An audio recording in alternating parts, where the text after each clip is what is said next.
تو مولانا یوسف صاحب رحمۃ اللہ علیہ فرماتے تھے تکبیر تحریمہ کے وقت میں یہ دھیان جمانا کہ اللہ، یہ ہاتھ اٹھانے کا مطلب ہے ہاتھ سے اشارہ کر رہا، سب پیچھے، سب کو پیچھے کر دیا، اب سب پیچھے ہیں، بس اب اللہ ہی اللہ ہے، اللہ ہی اللہ۔ اور فرمایا جب قرات کرو قرات، تو قرات کرتے ہوئے یہ دھیان جماؤ کہ اس اللہ کو سنا رہا ہوں جو شہرک سے زیادہ قریب ہے، اقرب من حبل الورید۔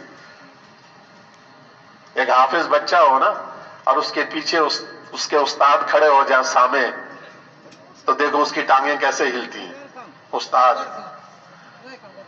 تو جب اللہ کو سنا رہا ہوگا تو پھر ایسے سورہ فاتحہ پڑھے گا جیسے ہم لوگ پڑھتے ہیں، جیسے ہم لوگ سورت پڑھتے ہیں، ایک منٹ میں 4 رکعت ٹکا ٹک۔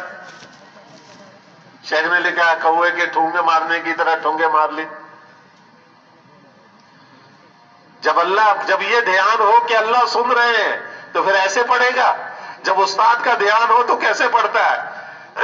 اللہ اللہ، عرش عظیم کے مالک، عرش عظیم کے رب وہ سن رہے ہیں، تو کس دھیان سے پڑھنا چاہیے، کس اطمینان سے پڑھنا چاہیے تسبیحات کو، قرات کو۔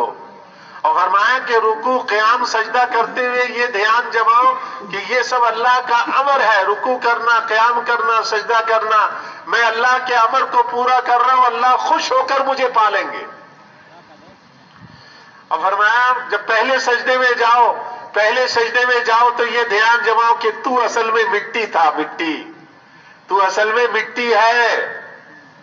سجدے سے اٹھتے ہوئے یہ دھیان جماؤ کہ اس مٹی سے تو انسان بنا ہے۔ سجدے میں جاتے ہوئے دھیان کہ اصل میں تیری حقیقت کیا ہے، مٹی۔ سجدے سے پہلے سجدے سے اٹھتے ہوئے دھیان کہ اس مٹی سے یہ شکل انسانی بن گئی۔ اور دونوں سجدوں کے بیچ میں جو بیٹھنا ہے تھوڑی دیر کا، یہ بیٹھنا دنیا کی تیری زندگی ہے، بس یہ 2 سجدوں کے درمیان بیٹھنا یہ دنیا کی زندگی ہے۔ اور دوسرے سجدے میں پھر جانا، مر کر مٹی ہو جانا، مٹی سے بنا تھا اور مٹی ہو گیا۔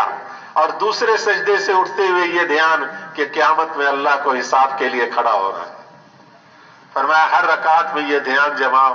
آج عشاء کی نماز سے پہلے کوشش کریں کہ عشاء کی نماز میں اس دھیان سے نماز پڑھنے کی، 4 رکعت تو ہو جائے کوئی، تو وہ تو پتہ نہیں غوث اور قطب ہوگا اس زمانے کا۔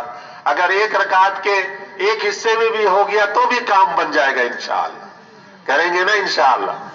نماز ایسی نماز بنانے کی کوشش کریں، ایسی نماز نہیں کہ اللہ اکبر کہا اور السلام علیکم کے بعد پتہ چلا کہ میں نماز میں تھا۔ اچھا امام صاحب نے نماز ختم کرا دی، ہو گئی نماز پوری، فرض تو ساقط ہو جائے گا، لیکن جو نماز پر انعامات ہیں وہ انعامات نہیں ملیں گے۔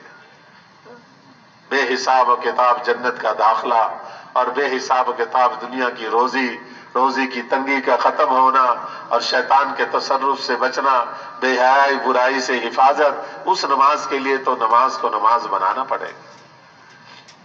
ان سارے انعامات کے لیے نماز کو نماز بنانا پڑے گا۔ اور نماز تب بنے گی جب نماز کے فضائل بھی ہمیں معلوم ہو اور نماز کے مسائل بھی معلوم ہو۔